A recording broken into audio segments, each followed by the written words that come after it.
after the U.S. strike, the Iranian regime resumed targeting the citizens in Israel. They're fighting a very different war. They're not going after military targets or anything like that. They are shooting at people. They are. When you go fire on somebody before they ever fire on you, and they do something that might be a little shock, like kill your pet or something, or throw a rock through your window, and you're like, hey, we didn't throw a rock through his window. Well, you know what? You don't get to pick.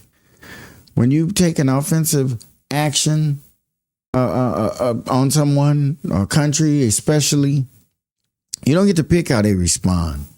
And don't sound shocked and stupid so you can influence the people who listen to your show, whichever show it might be, that you're thinking this out and it's just not fair.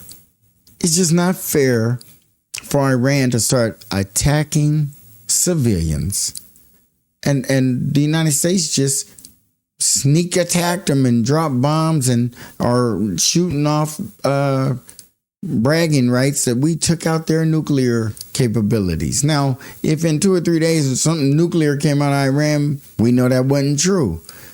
But if in 2 or 3 days nothing come out of Iran nuclear, at all, nothing comes out of there, we'll go, wow, they destroyed their, maybe there isn't anything in there that would have come out of there in the first place. They got attacked by Israel. When Israel attacked Iran, did we see a nuclear response? We didn't. And there's no proof that we would or would not, except trusting that Bibi Netanyahu knows what he's talking about. Because if he don't, this is messed up. And he's getting a country like the United States involved. And while we're over here ramping up in the Middle East, he forgot that he got Putin over here still dealing with the Ukraine.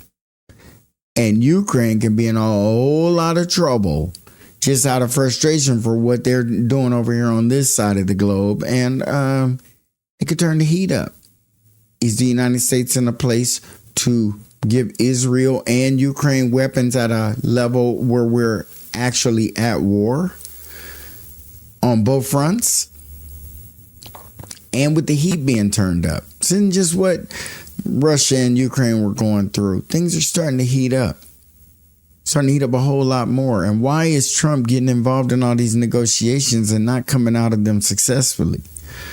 I think he's going in there with the wrong approach to see the battlefield and the military operations escalating on both fronts, both major fronts. And not where he's bringing any resolve or any calm or any peace.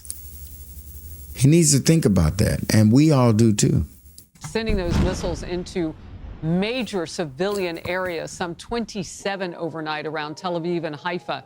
Israel's health ministry says at least 80 people were badly injured in some cases in those overnight strikes. Chief Foreign Correspondent Trey Yingst is in Tel Aviv. Trey. Harris, good morning. Hours after President Trump ordered those U.S. strikes against Iranian nuclear facilities, the Iranians launched a large-scale ballistic missile attack against Israel, sending millions of people into bomb shelters. Nearly 30 missiles soaring through the skies of this country. According to first responders, there were 10 different impact sites and more than 80 people wounded. A number of residential buildings were destroyed. First responders going to the scene, digging through the rubble, trying to find people who survived these blasts. We do understand that the Israelis remain today on high alert, fearing more Iranian responses. And there is a state of emergency here, warning civilians to stay out of public gatherings. Schools are closed and businesses shuttered. This is what Israel's Prime Minister Benjamin Netanyahu had to say in response to the American strikes.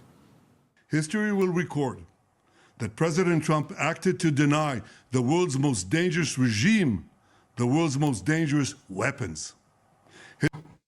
He's not in a place to be judging the most dangerous regime in the world. And for him to think that what Trump did is the right thing, it makes sense. He's biased. He's got a dog in the fight. But Donald Trump has done a very good job of avoiding a lot of military conflict, a military action here or there. But as far as what we're about to see right here, totally different. You cannot expect not only, see, Iran isn't a country just off in obscurity somewhere where nobody's really paying attention what's going on with them. They are a major world trader. People call them in the morning to make sure everything good over there. Y'all up? Everything cool? We got our, we're expecting and anticipating things out of Iran. And the United States had to have anticipated and calculated that before they made their move. Okay. You got trade partners around the world and around the region, and you got allies. You have to consider all of that stuff. And then you have to figure, we're about to boldly just roll into your country, militarily bombing things, and then not expect what we just did to be challenged on that level. If you retaliate, you should retaliate respectfully enough so that we know you're just doing it to save face. You ain't really trying to hurt us. That is just a country's arrogance gone to the point of we need something to happen in this country so that we can, slap ourselves awake and start making better decisions as a country and cut out some of whatever it is we've been doing to get us to this point, including a president who is willing to be bamboozled into a war with the country who told him that they were capable, based on the military equipment that they have already at their disposal, and that we could just kick back, make sure you green light us to go do what we got to do, and we got this. And Trump was like, yeah, okay. Even when he thought he was at the moment like, I don't know if they're going to be able to do this, so I'll just tell the world I'm going to think about it for 2 weeks. And he knew within a couple of hours that he was going to have to go ahead and get involved, if he didn't know at that point. But he really thought initially, when he allowed Israel to attack, that we were going to see American military technology at its finest, and that everybody in the world was going to be like, woo. It hasn't been that. They struck, they made strikes, they did their thing, but it wasn't nothing that paralyzed the world or they unleashed something militarily non-nuclear that the world set up and take notice. Israel is just out there test driving the United States military equipment. And, depending on how you look at it, Iran is still firing missiles.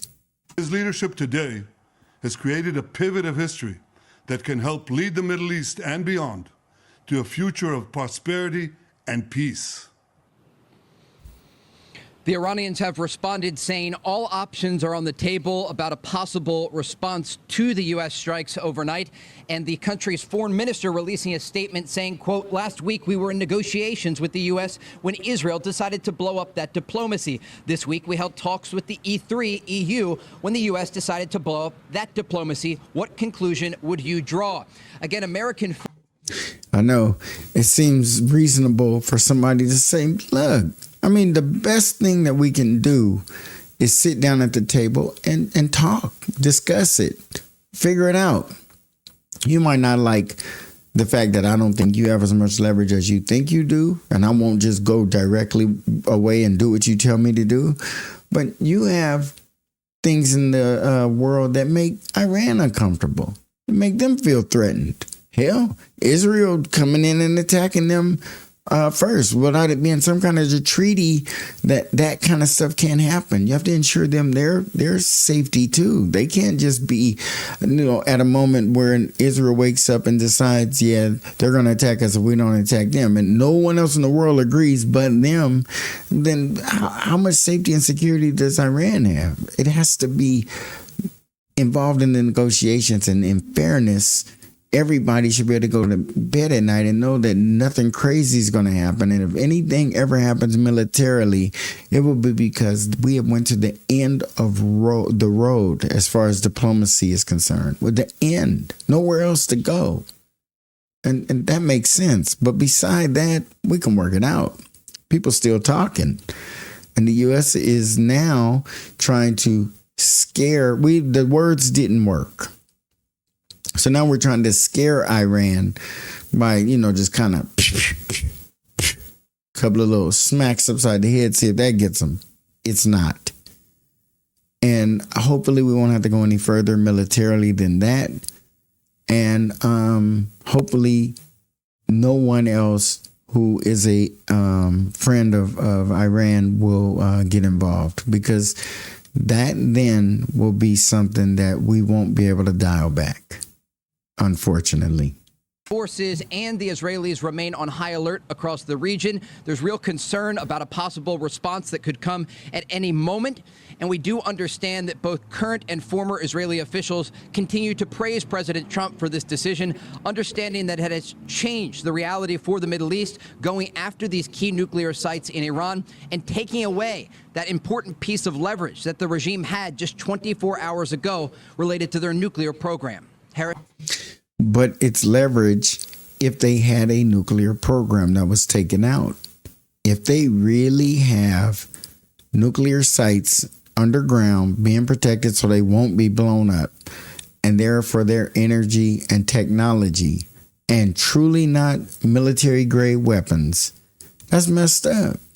You're setting these people back decades in some cases for just missile and military attacks, instead of giving them the opportunity to, through negotiations, to maybe bring you in and show you what they're producing and what they're manufacturing and what their capabilities are and what their desires and goals are, and their level of hatred, because maybe they don't hate Israel as much as Israel hates them. To be in a position of power like Israel is because of their ally, America. It's terrible. If that's all it takes is just to have a big, powerful ally who is, a world superpower, and that's what it takes to, attack these people, whether or not they are over there producing military grade nuclear weapons, then we need to talk about it. Even if they did, let's talk them out of it. Let's talk them back. Look, man, we got to be able to make this in a way where we're not going to embarrass them on the world stage, and they're going to be okay economically.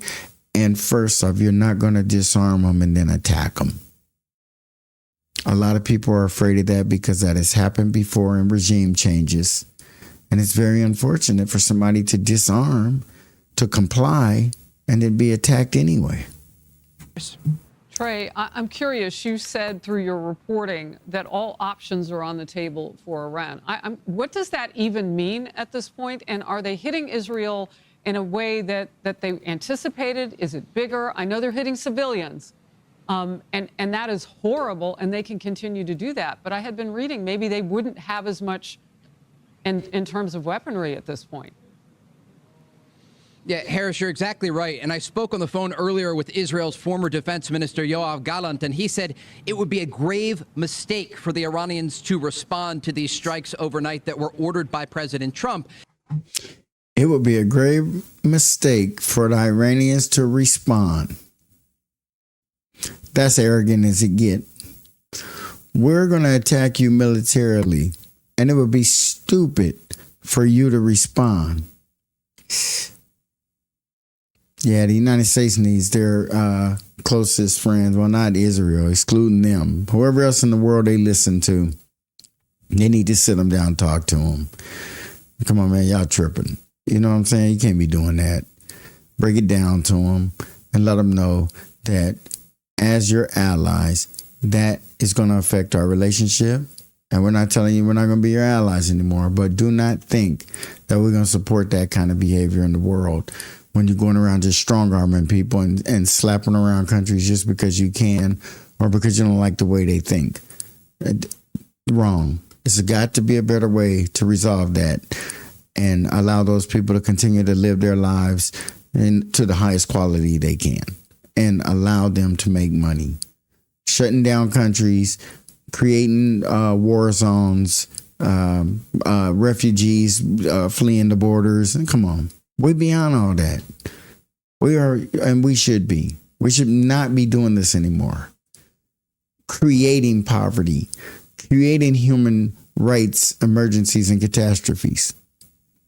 And our names signed at the bottom of all of them. We need to stop. They do have some limited capability to continue targeting Israeli population centers with ballistic missiles. They could also use their proxies in the region, these Iran-backed Iraqi and Syrian Shia militias, to go after U.S. bases or embassies in the Middle East. But the key thing to remember here is that over the past year and a half, the Israelis have systematically taken out Iranian proxies like Hezbollah in southern Lebanon.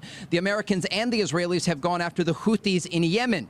They've targeted Hamas and Islamic Jihad inside Gaza. And it has given the Iranians very limited options in terms of a response. So you would think that leading up to the initial attack into Iran from Israel, that they would have figured by their proxies in the region, by taking them out and or harming them seriously and significantly, that we can lighten up a little bit and let the United States go ahead. And Trump is giving, let them go ahead with the negotiations with Iran. But Trump is giving them all the love in the world and doing what they're saying and what they're requesting and what they're requiring. And this is the Israel that just 10 days ago was saying, we're going our own route because the United States is getting played. They're in negotiations with Iran getting played. That's what our ally, our best ally, is saying about us.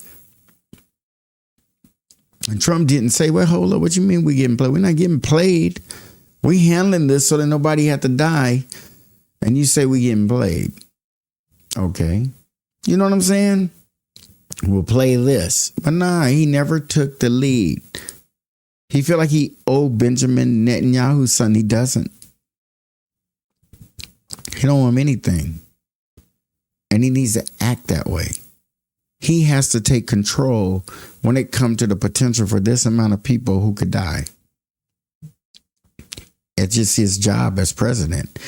And to think that you'll be nominated by anybody for a peace prize, please, that makes no sense. It's about to get real ugly unless something close to a miracle happens, because they have done everything to lay their groundwork for us to crash out. There's no way to turn this around the way they're heading right now. If somebody just slammed on the brakes, and I don't know, man. I don't know what could bring it back. We're in a bad way right now as far as war being on the horizon. The situation has changed. If we were having this conversation 2 years ago, Israel would fear a massive missile attack from multiple directions. Right now, they just have to brace for the possibility of more ballistic missile fire from Iran and the chance that Iran could try to mobilize what's left of their proxy forces in the region to launch limited strikes against population centers here or American interests across the region. Yeah, Harris? I wanted to know about their reach in terms of all of those 40,000+ American personnel and some even their families in the region as well. Yeah, it just sounds dumb as hell. We over there launching missiles. Israel's launching missiles.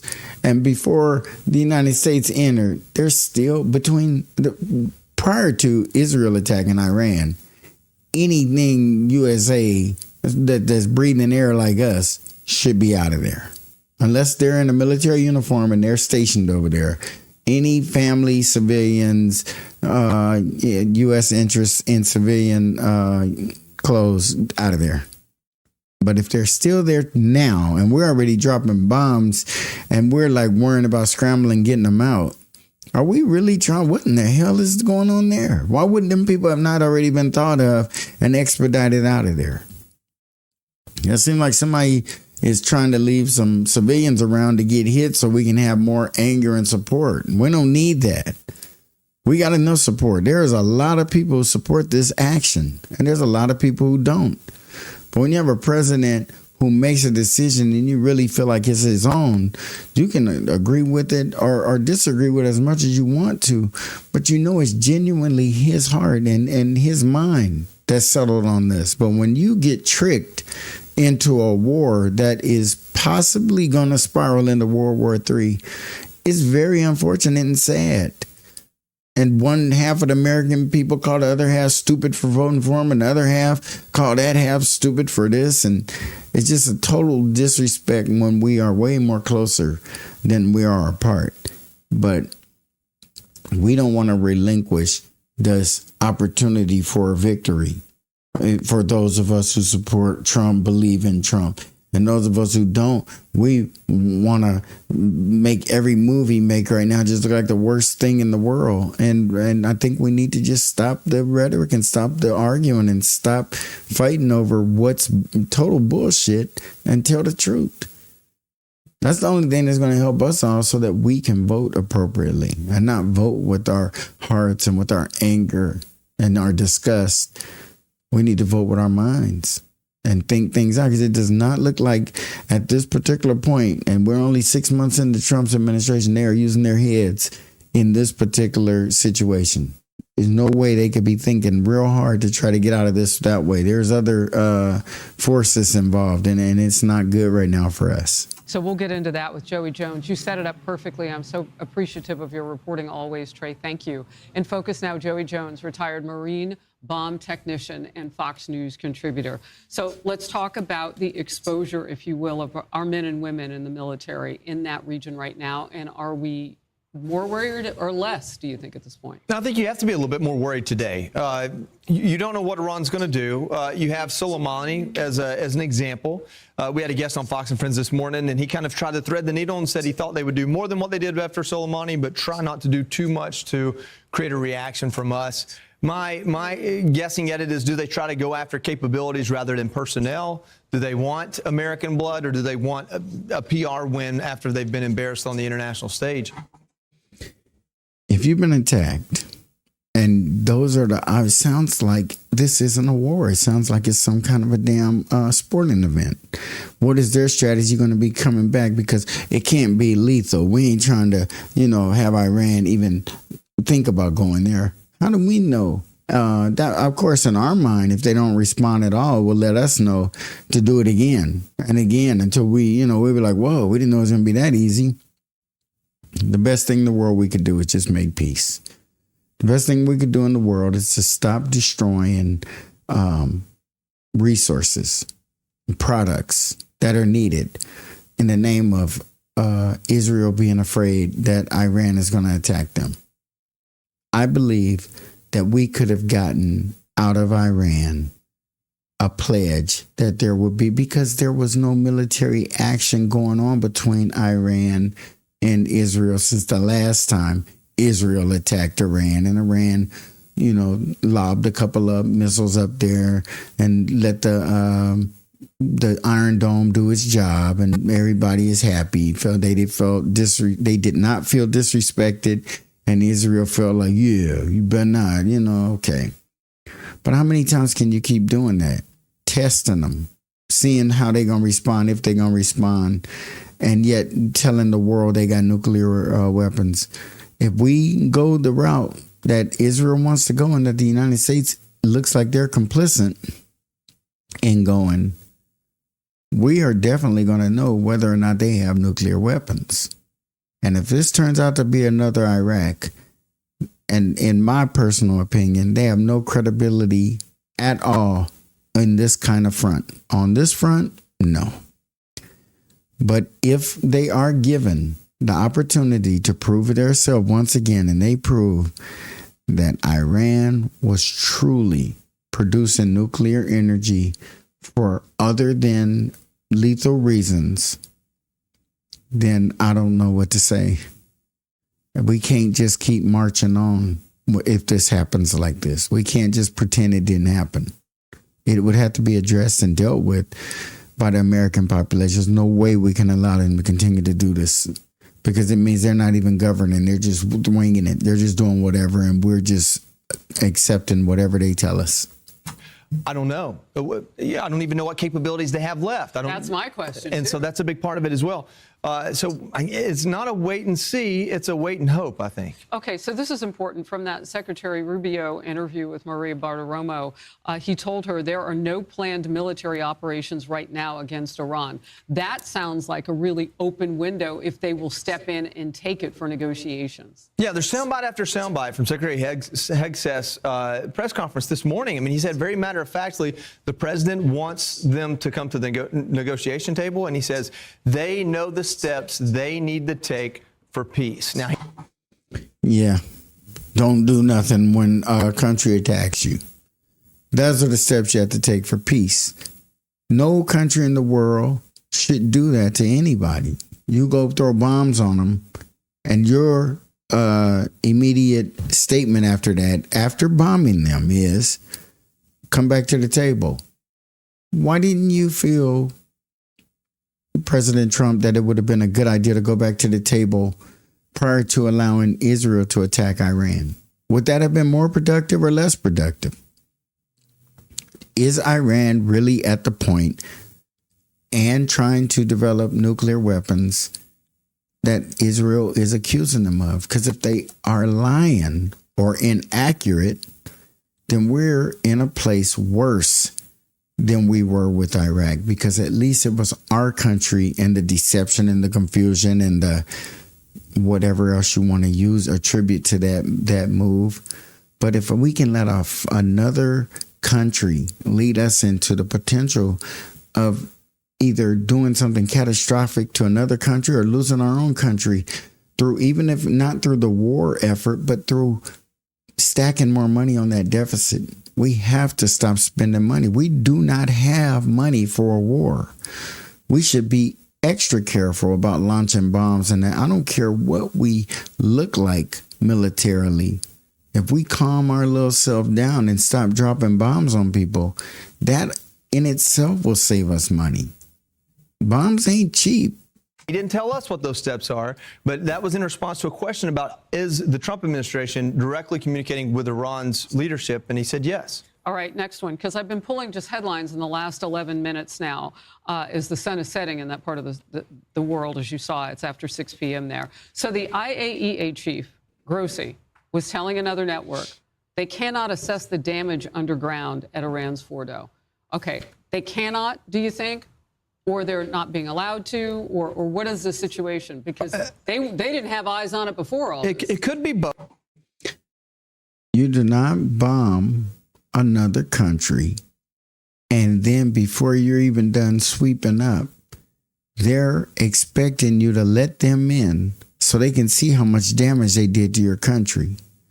And if you were to bring them in and show them factually that there was no nuclear program going on there that was built to harm them or threaten them or any of that kind of stuff, what would they do?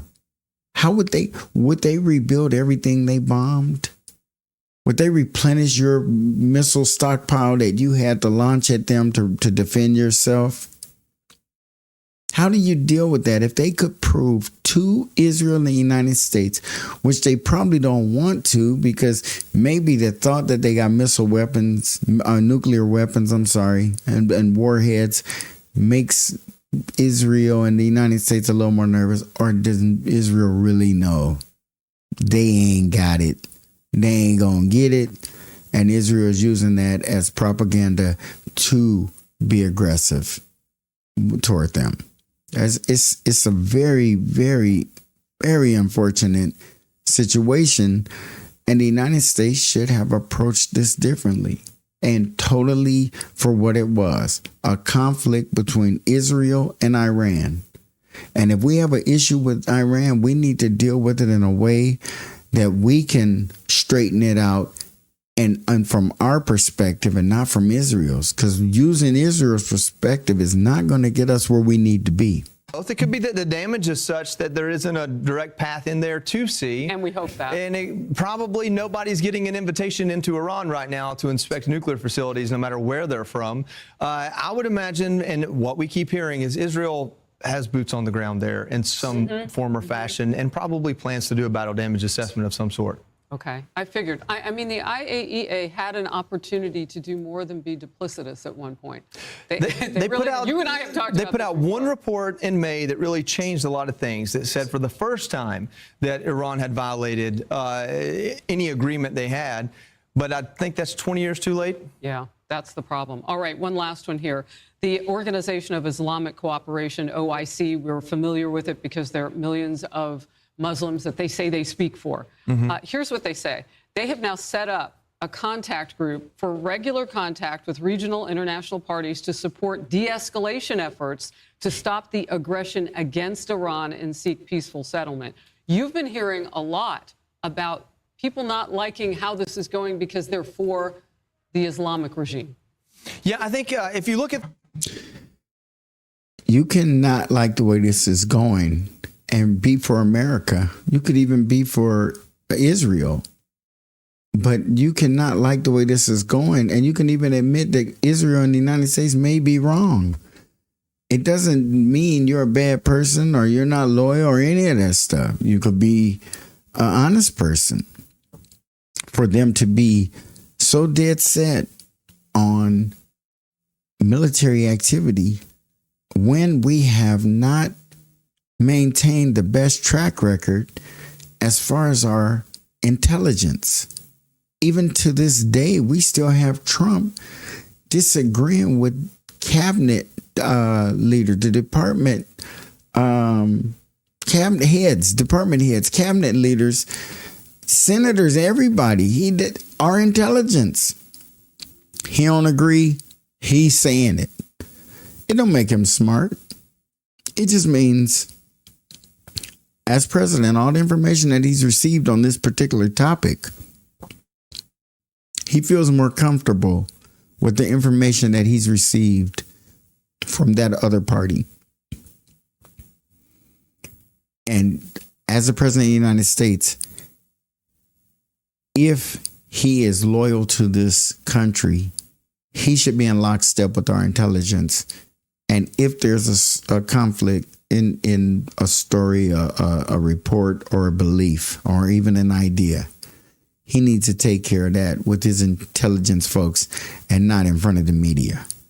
That's about the most unprofessional thing I think I've ever seen a president do, is to get in front of the media and bad talk his cabinet and bad talk the military and bad talk his generals and bad talk the things that he is ultimately the biggest representative of.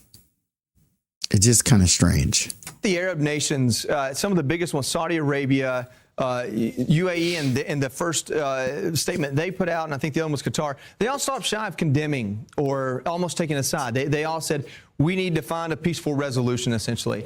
But then you've got the Secretary General of the United Nations coming out and pointing the ire directly at the United States, as if the United States was the only bad actor or the bad actor in the situation. So it's almost like President Trump's tour of the Middle East has flipped the table a little bit. Well, no doubt. Yeah. I mean, he's keeping his promises. I don't think the world is used to that. The New York Times with this headline, with military strike, his predecessors avoided. Trump takes a huge gamble. President Trump is betting the United States can repel whatever retaliation Iran orders, and that it has destroyed the regime's chances of reconstituting its nuclear program. Your take on that? Yeah, phrasing it that way, like it's very open-ended, we absolutely can. In a conventional war, we are the world's superpower. And with what Iran has left, if we so wanted, we could absolutely destroy their military. That doesn't mean we'd do it without any losses of our own. Doesn't mean that the troops and the ships that we have in the region aren't susceptible to a missile getting lucky and striking one of them, honestly. If you're in a war and a missile hits you, and this dude is referring to something like that as luck, you can get lucky and a missile can hit it's not luck. They fired it with the intention of it hitting your assets. And if it hits your assets, and this guy is trying to say, get lucky, do you understand what we have to deal with here? Do you understand what the media that we have to listen to? In that sentence, he's trying to make a point, sway your belief, brainwash you, and all that, all in one line. by luck. So then what would that do to a normal person? It would make somebody who's not biased at all listening to this become biased over time, because you start to hear things like that and you say, whoa, yeah, that means that means that Iran's military capabilities aren't up to snuff. And if they do anything to hit or harm the American assets, it was luck. Man. But the frame it as President Trump takes a big risk. I think this is the most calculated thing he's done when it comes to war. I mean, we got to understand that this is the same president that did not start a new war, that ended the war against ISIS, but also set a precedent using the Moab, and now has set a precedent using the Mop. So he understands, I guess we've, just to use the tagline, they do peace through strength, this idea that if you are decisive and immediate and severe with your action, maybe you don't have to have a prolonged war. Yeah, I like the acronym for the massive ordinance. They mopped it up. Yeah, yes. Joey, good to see you. Okay, this is what it is, you guys. Donald Trump is afraid of war. He is not a warmonger. He is not a wartime president. He's a fish out of water right now, because this right here is the beginning. He's done military strikes and military actions, but not ever anything on this level or anything that could be looked at as an act of war. Israel hit Iran. That's looked at as an act of war. As far as I'm concerned, Israel and Iran are at war. For the United States to step in and participate on that level, put us smack dab in the middle of it. Trump is not a war president. Trump does not want war. He wants to bully his way through his presidency. He wants to throw a bomb here or there, or shoot some drone target out there or wherever, and that be enough for people to clutch their pearls and say, we don't want no parts of the United States. Oh my God, gracious. He gets up there and he talks about our capabilities and how we'd obliterate whatever and this and that. And it's just tough talk. So no one tries us. And you can only get through so long like that. I don't care how big you are or how bad you think you are. Somebody's going to test that chin. And I believe that if you really put it out there like we are right now as a country, it's more likely to happen, unfortunately. And I hope we come to our senses and sit down and start talking to these people again.